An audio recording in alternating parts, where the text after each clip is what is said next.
ముందుగా అందరికీ కార్తీక పౌర్ణమి శుభాకాంక్షలు. ఆ బోలా శంకరుని ఆశీస్సులు మీ అందరి మీద ఉండాలని మనస్ఫూర్తిగా కోరుకుంటున్నా. కార్తీక పౌర్ణమి రోజు 365 ఒత్తులు వెలిగిస్తారు కదా. దానికి కావాల్సిన పూజా సామాగ్రి ఇప్పుడు నేను సర్దుకుంటున్నా.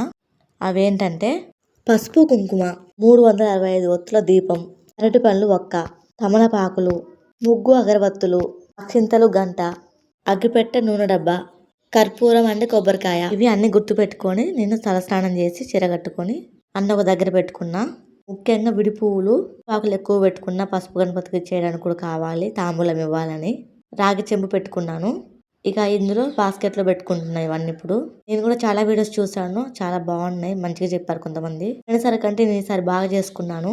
ఫస్ట్ కార్తీక పౌర్ణమి దీపారాధన చేసింది పాపకి 3వ సంవత్సరం ఉన్నప్పుడు. అప్పుడు ఏదో తెలిసి తెలియక చేశాను. ఈ రోజు మాత్రం అలా కాకుండా మంచిగా చేసుకున్నా. ప్లీజ్ ఒక వీడియోకి ఒక లైక్ చేయండి అబ్బా. Thanks for watching. మరో మంచి వీడియోతో కలుద్దాం.